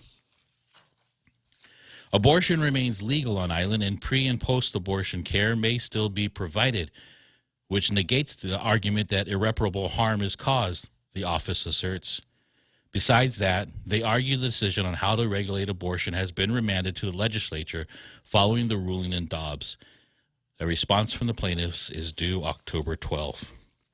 Two things, or a couple of things here, more than two. Number one, I find it very interesting that they said here that the law singles out those who would have an abortion from people seeking out other types of medical procedures and causes irreparable harm and unnecessary shame in a community where the procedure is stigmatized. I don't think abortion is stigmatized here on Guam in the sense that they think it is. I mean, we have people out there who are staunchly pro-abortion, who are not afraid to say they are pro-abortion, and people who support in that sense. We have, what do they say, like 85% has or maybe even 90% of the island has identified themselves as Catholics, and the majority of the people on Guam who have had abortion, well, I don't know if they put their faith down there, but they do say that they are Chamorros also. So there's not a stigma to the sense that they say that it is here, but that's just an aside. It's a stigma for it to be common knowledge. Well, it is not. That's what a stigma is. Is like a reputation. But there is no revelation of anybody in the reporting of any of this information that they're talking about. So it could be a stigma because it's not discussed casually, or it's a policy. You can advocate for a policy, but personally, these are not things you talk about socially. Well, and that's what the stigma is. A lot of procedures we don't do that. I mean, a lot of people don't talk about their colonoscopy. Too many, You're right. Maybe you like to, I don't know, after dinner, show the video of yours. You remember that discussion, don't you? I declined that night. I had my hair to wash. Anyways, what hair? Exactly. The second thing I want to talk about here is how it says, and this is from the attorney who spoke for the attorney general's office. Give me back my wig. They talk about the deliberation before the final important decision whether to abort a potential life. We already know that there's a life there. The fact that they put potential there, they know it's a life too. It's very what interesting. They're trying to stop. Exactly. If there is no life there, then why is this called an abortion? Right. That's all I got to say. Very interesting. The reason why I tagged this, the AG, Attorney General versus the Attorney General, because this is his office fighting against this abortion process, but at the same time, the Attorney General, Leo Camacho, was unwilling to go the extra step to find a law that would allow him to ask for to lift the injunction of the old law, which Bob Klitzkie had found. I think it's comes out of Indiana, if I'm not mistaken. I got to go look back in my notes. But he found a law that is actually the precedent that actually allows laws that were once deemed unconstitutional that are now found to be constitutional, that they are valid. They are to be in effect. They are in effect, but because only the Attorney General can request for that lifting of that injunction. Well, that's why we have elections, right? Yeah. So it is interesting that the Attorney General's office is moving forward on this, and to an extent, I think they're doing a good job in their arguments. There could be some things that I would edit, but that's it. Okay, let's go to the seventh inning stretch. We'll be right back right after this. Tall Tales on KUSG 93.3 FM. And my name is Jose Martinez. Don't go away. We'll be right back.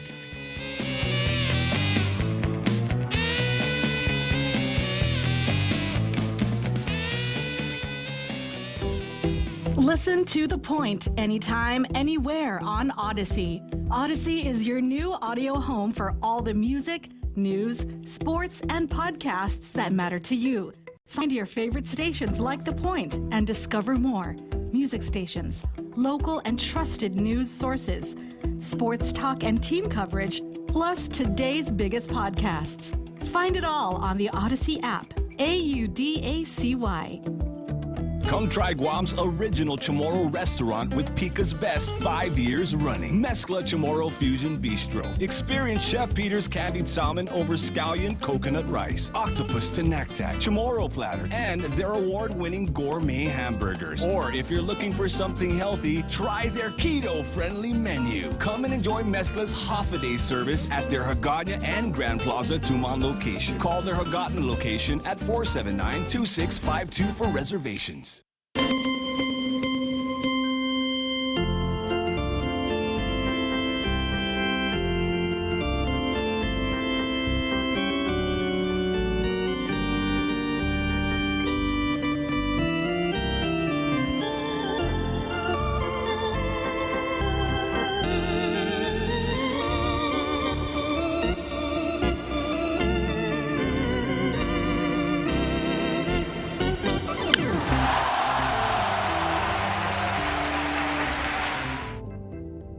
7 innings down, the 7th-inning stretch. We go from the field to the school field, the playground. Up next, we have GDOE versus maintenance. This is an interesting article. Interesting, the fact I don't know too much about the acting superintendent, Francis Santos. I did have an opportunity to be here on the air when he called into Ray's show and was very passionate about Simon Sanchez and other items of interest that had to do with GDOE. And I understand he and Ray Gibson are classmates and they see each other a lot. But something very, I think, very important just came out in the news today, that the title of this article from the Post is GDOE schools may be shut down. Now, I understand that's a dramatic title. That's a dramatic headline. But from what I read inside, it's very concerning because we just started the school year and we're just coming back to hopefully a normal school year as opposed to the past 2 years during the shutdown. The Guam Department of Education may be looking at shutting down certain schools due to safety issues. Acting GDOE Superintendent Francis Santos made mention of the possibility during a presentation before the Rotary Club of Guam during its meeting Thursday at the Hyatt Regency Guam in Tumon. He was discussing capital improvement needs and initiatives. There's roofing issues in every single school in our system. As I speak, we have a structural issue at GW High School gym. We had to shut that down. And now we're looking at 2 additional schools that were having some serious structural issues. And we are more than likely going to shut them down and have to move these kids around, Santos said. But again, the safety of our students is paramount with GDOE. So in order to keep a safe environment for the kids, we're going to have to make some really important and tough decisions that will include having to possibly shut schools down, he added. More details on the closure process are pending, he said.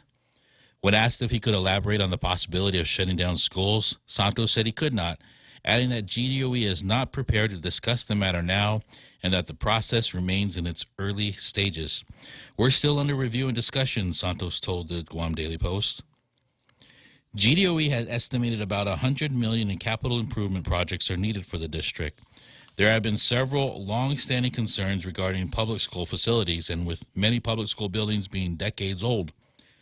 GDOE, however, does have significant federal assistance now, with the single largest grant being about $239.4 million from American Rescue Plan funding, specifically for GDOE, of which a major share has been budgeted to support capital improvement projects. Santos said Thursday that GDOE will be repairing school air conditioning systems, emphasizing that it won't be a patchwork job but will apply to all schools. This project has started, he said. GDOE also has partnered with the Guam Power Authority to perform electrical assessments at all schools, which will include work to integrate renewable energy into public school facilities. That's something that GPA General Manager John Benevente is doing. He's assessing the schools right now, especially the roofing, to see that they can properly install solar panels at the top of our schools.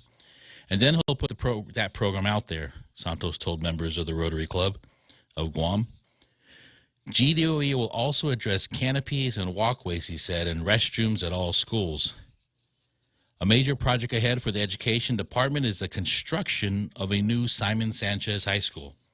We cannot fail this time. We tried 3 times, and in this particular one, we're not going to fail, Santos said, adding that GDOE will be drawing from expertise at GPA and the Guam Waterworks Authority to assist with the procurement of the major project. Santos had served as a commissioner of the Consolidated Commission on Utilities, the governing board of GPA and GWA, before coming on board GDOE as its acting superintendent. I'm getting the expertise of the GWA General Manager, Miguel Bordallo, and John Benevente and his team to help us with the procurement of how to find the right developer, the right construction company, the right construction manager to open and construct a school, Santos said. Maybe he should contact HDR. I was just thinking that. They were just there the day before. Santos said the construction is estimated to cost $150 million to $160 million based on the completed architecture and engineering work, with construction to take about 2 years. once commenced. The work will be a build, maintain, transfer type of project. The newly enacted fiscal year 2023 budget law contains financing language for the new Simon Sanchez High School, authorizing up to around $16.3 million annually as lease-back payments. Santos said the department now is waiting for the Guam Economic Development Authority to move forward. GIDA has to put together the financing package for the Simon Sanchez project, and then as a result of that, we will be able to put together the procurement package, Santos told the Post. He also noted that a 40-day time clock triggers once the architectural and engineering plan is submitted for permitting. While the plan is complete, the submission is up to, and he's talking about the firm, expect to happen soon. We'll get moving once that's going, and we're already starting at our end, Santos said. New schools, closing schools, new roofs. But you didn't say anything about the inside of the roof at GW. Yes, they had to close it down. They didn't say they didn't say a reason why. I think that's the gymnasium that closed. Are you talking about the school itself, the school building? Oh, interesting. But you know, school closures. They're talking about this at the beginning of the school year. You know, is this going to happen in the middle of the school year? You know, I'm sure parents have questions like, if the school gets closed, where is my kid going to? How is this going to affect our schedule? You know, my son goes to a charter school, so he gets, and that's down in Agate, and so that's not south.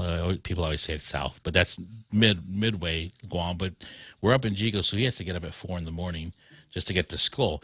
And I can imagine, you know, other people have these schedules that they have already got used to with the bus system of their kids going to school on the bus, or even taking their kids to school, and now having to change midway through the school year is going to be interesting. You know, this is interesting because we didn't really hear too much about these school roofing issues. I know we heard about the canopies and the pavilions outside. Definitely we know about Simon Sanchez. But the biggest thing I'm always asking is, where are these maintenance plans? How come we don't have is it the lack of funding, the lack of manpower to make sure that they don't get to this stage where we have to close schools down to do these major repairs? Why are things not being looked at before they get to this situation? I wasn't here when Southern High was built, but from my understanding, as little as 5 to 10 years, it's already crumbling and falling apart, and it wasn't maintained very well, and that was a brand new school. Is Simon Sanchez going to go into the same kind of fate as Southern High? Once it gets built, it's not going to be properly maintained. I think that's an important aspect that people should be asking about and demanding to see. What's the plan? What's the plan to keep it up and fixed? We have someone in the green room. Another Joe. Oh, okay. Good afternoon, another Joe. No Child Left Behind. Is that what you want to talk about? Yeah, sure. So, I was talking with, mental block on here. And so it just occurred to me, wouldn't the Child Left Behind law from Bob Klitzkie, wouldn't that be, the parents might sue government of Guam for their kids not being able to continue in school? Can they sue? Oh, I'm not sure. That's a good question. I don't know how they would go about it.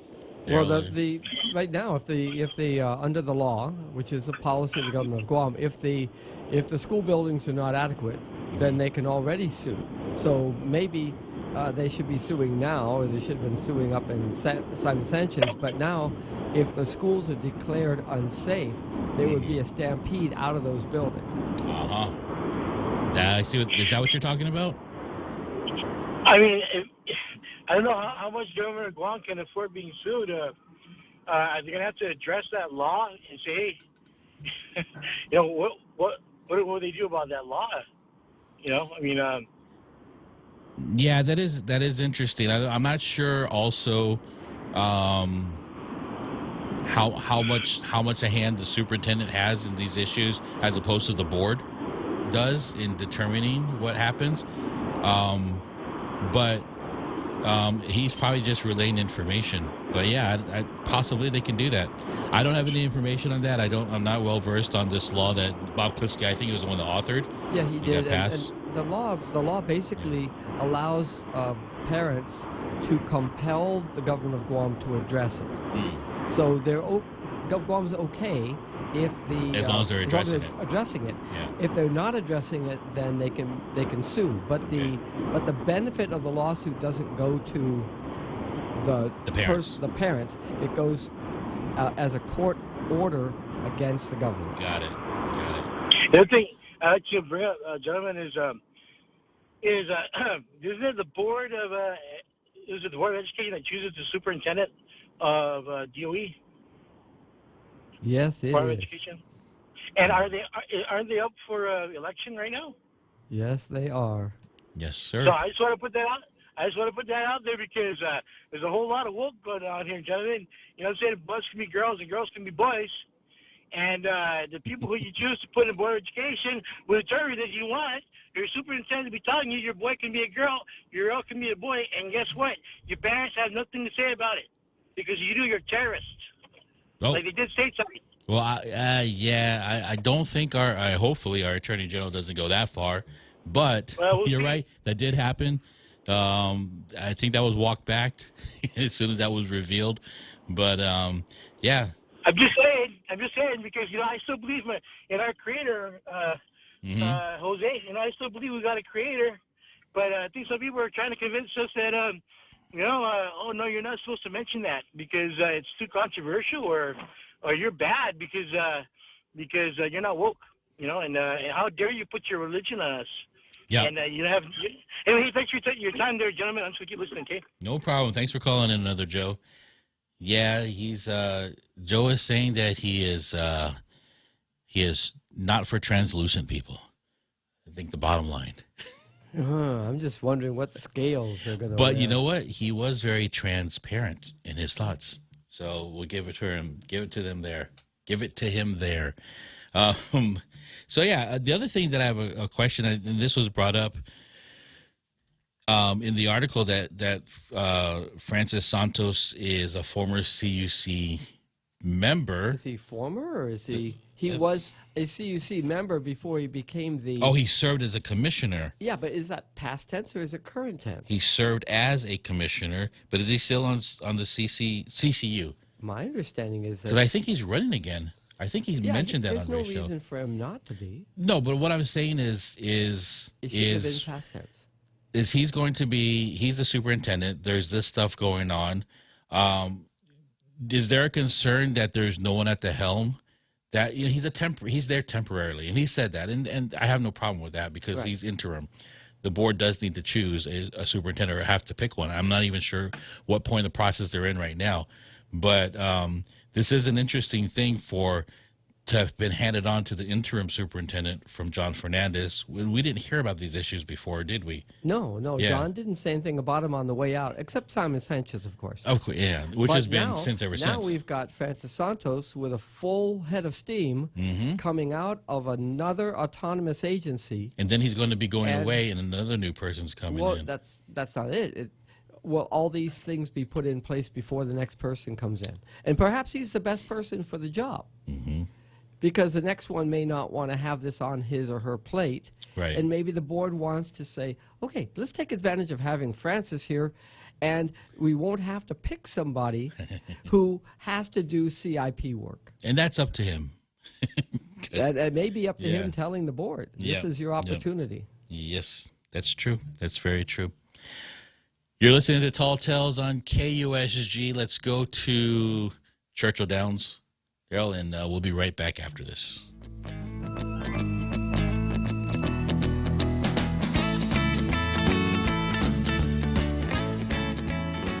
Subway's Eat Fresh, Refresh chicken choices have so much. How are we going to fit them all in one commercial? Subway's new Baja Chicken and Bacon is loaded with hand-pulled rotisserie-style chicken, hickory smoked bacon, sprinkled with spicy buttery pepper jack cheese, and drizzled with Subway's Baja Chipotle sauce. Man, this is making me hangry. And get this, Subway's Chicken Bacon Ranch is stuffed with melted Monterey cheddar cheese, tender all-white meat chicken on your choice of fresh hand-sliced veggies, and freshly baked bread. You pick the tagline. At Subway, you gotta refresh to be fresh. Are you looking for a new place to hang out with your friends? Let's go along the sidelines at Sidelines Bar and Grill. Located at 154 Iriarty Road, Unit 4 and 5 in Tamuning behind Royal Bigs. Sidelines, a hidden gem with nothing but great things to offer. Great atmosphere, great food, top shelf drinks, and a great team. What are we waiting for? Let the fun begin at Sidelines Bar and Grill. Open daily from 3 p.m. to 2 a.m. See you there.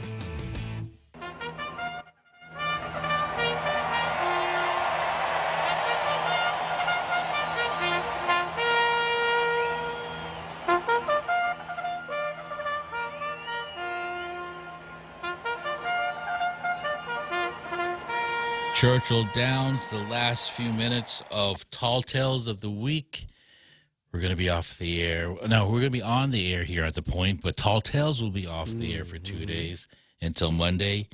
I will be returning. Daryl will be returning to the booth. We'll be here with you. Hopefully we'll survive the weekend. Yeah, I'm not going to Saipan.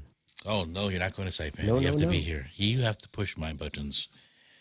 I will be here. Those buttons. I want to get to one last thing. This is kind of connected to the GPA component of the last article, and this talks about solar energy, the Guam Missile Defense System versus solar panels. And this is very interesting because there's components of the story I think could lead out to more parts, more stories to be told, more things to consider. So the Guam Missile Defense System to dislodge GPA's stalled solar project. The Guam Power Authority stalled solar farm projects on military properties leased by the Navy are likely to be mothballed anew to pave the way for the Department of Defense proposed missile defense system for Guam. Defending Guam is going to take a significant amount of upgrades to our base infrastructure, which means that some of the real estate we were hoping to lease to GPA is now needed to meet developing critical mission requirements, said Admiral Ben Nicholson, commander of Joint Region Marianas. Nicholson met with GPA General Manager John Benavente this week to start the discussion on modifying their current plan for the Energy Enhanced Use Lease Agreement to meet the emerging requirements to beef up Guam's missile defense capabilities. The Navy and GPA signed the lease agreement in 2017, covering a total of 164 acres of land in separate sites for renewable energy projects. The leased properties include 4 sites, including 93 acres on Naval Base Guam and 71 acres on Route 3 in South Inagazan. Based on the current agreement, these military-owned properties would be the sites of photovoltaic installations which GPA proposed to build in partnership with the Navy. A 40-megawatt solar project in South Finagayan, which was awarded to Engie Solar, has been hindered by a procurement protest filed by the losing bidder, Glide Path Marianas. That's where it gets interesting. The Supreme Court has eventually upheld GPA's procurement decision, but the project is facing another delay, if not possible cancellation. The proposed location of the 40-megawatt solar project is on the Missile Defense Agency's list of possible sites for an integrated missile defense infrastructure consisting of multiple mobile components, such as a sensor, command and control, and interceptors that will be located across Guam. GRM said real estate teams are taking a hard look at various sites on federal property with the intent to construct renewable energy projects such as solar farms. Military officials said the $1 billion missile defense system will provide Guam 360-degree protection against any potential threats. This region is a priority theater for the Department of Defense, and Guam plays an important strategic role in our promise to ensure a free and open Indo-Pacific, Nicholson said. We know how important renewable energy and other alternative sources of power are for the island community. We remain committed to our partnership with GPA and will continue to work with the local government to identify future locations that might be viable for the energy enhanced use lease, he added. Missile defense versus solar. Which weighs more priority? That's interesting. But the component I found interesting in this article has more to do with the procurement process. If the procurement process was found, if we don't have all these protests and the solar farm was constructed, what would that mean for the missile defense system? Would they have uprooted it? I think it was a matter of timing. It just happened to be that the procurement didn't go forward, so the land remained available. Mm-hmm. And but a lease was signed already, right? It looks like the lease was signed, but if nothing had gone forward on construction, then they could just go, oh, wait a minute, because the missile defense was only in the last 18 months. Yeah, and it's things like this that it seems kind of routine that procurement is always protested and there's all these delays in construction. Take, for instance, Simon Sanchez, right? That's been an issue of procurement for a long time. Not the process, but whether it's been fair or not. And there's been lots of projects that could have happened on Guam if it wasn't for bad procurement or protests, right? Whether I don't know if a protest is deemed to be invalid, is there any kind of penalty for that? No. Okay. Well, it looks like the protests are encouraged by the law that says if you think you've been wronged in the procurement process, bring it up. Yeah, it just seems like it costs a lot of money for procurement process to be held up and for projects to be held up as well. It does, but you don't want something that favorable. True. True, but this is a good example of how we bite ourselves. We shoot ourselves in the foot. It's a so safeguard, though. Yeah, I know. I understand safeguards, but at what point do we hold these safeguards accountable for being valid or invalid if it really was necessary? Is the claim that to the hospital and that bidder? Well, I don't know. I don't know. See, that's HDR, right? And if you say no, we shouldn't allow these protests so easily. Suppose there's somebody else who wants to do that hospital, and they pick up the paper and go, wait, why were they holding a secret But meeting? do you understand where I'm coming from? I'm not saying that it doesn't happen and there shouldn't be, but there has to be some sort of threshold where we say what is going on that we can't even, there should be check boxes. There should be some sort of way to determine whether the complaint is valid or not. Can it be something that they can show, or everything's going to get tied up and everything's going to be laid for years because nobody likes to do procurement correctly, number one, because that's the truth. We've seen a lot of projects been found out that they were acquired through whether it was an honest mistake or not, right? Through the bidding process. There's a whole dimension besides the judicial path to determining what was right and what's wrong, but there's also going back to the original, if there were sloppy specifications. If that's right, but you see, but we have to go through the process of this to find out. Sometimes it's not. It just seems like a catch-22. Until you have a chance. Because to how long did the kids have to? How long did the kids at Simon Sanchez have to wait out for a new school before the adults get their act together?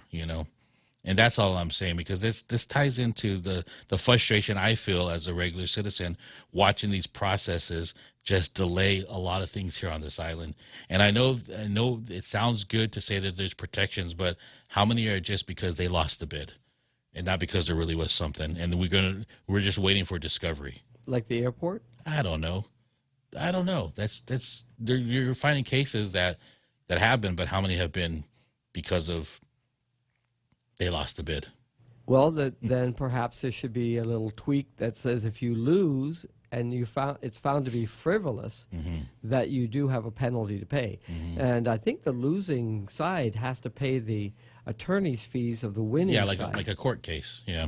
Yeah, very interesting. But in turn, I do see a need for a defense system on the island. And another component of this story is solar really going to be the saving grace of Guam?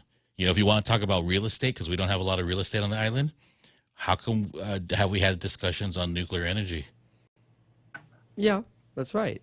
Yeah. Another renewable. Another renewable, but nobody wants to talk about it. No, and that's something that the whole country has a problem with because it's sort of been a stigmatized. Yeah, stigmatized. You can't really bring it up because even though technologies have been improved for Europe, small scale, France is very successful with it. Even but small scale, developed for places like Alaska, Japan. And Japan. Yep, absolutely. So we should be looking at all those also as well. Those are great renewables. And we're going to take this weekend to renew. I know we have probably about a minute or so left on Tall Tales. I wanted to get to some things today, but I don't know if they'll be fit for consumption next week, but maybe we'll talk about it. A lot of stuff is based on the courts here, like the Vatican response to Chief Judge Tadinko Gatewood's request for the Pope to resolve the issue here on Guam himself, to these late filers for the clergy sex abuse claims. Now there's a reduction in what they can claim because they missed the deadline. So I find that interesting as well, that they're still claimants. They talk about in the article how they all seem to have the same scenario, and not the same scenario as that they're sexually abused, but the reasons why they didn't file 4 years ago or so. But everybody have a great weekend. We'll be back here on Monday with more Tall Tales. We must greet our president. Insane. Let's see here. Our president. He's our president. Let's go, Brandon. Let's go, Brandon.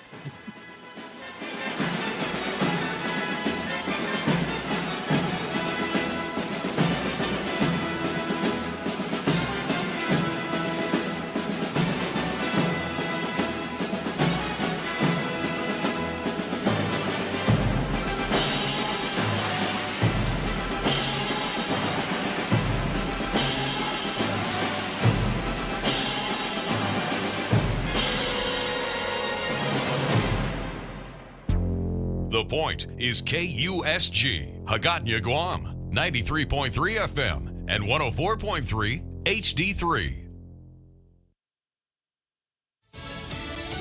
Special Master is appointed. I'm Jack Callahan, Fox News. A former federal judge named to oversee the evidence seized by the FBI in last month's raid on former President Trump's home. Both the Justice Department and lawyers for former President Donald Trump have agreed Raymond Dearie will serve as the special master.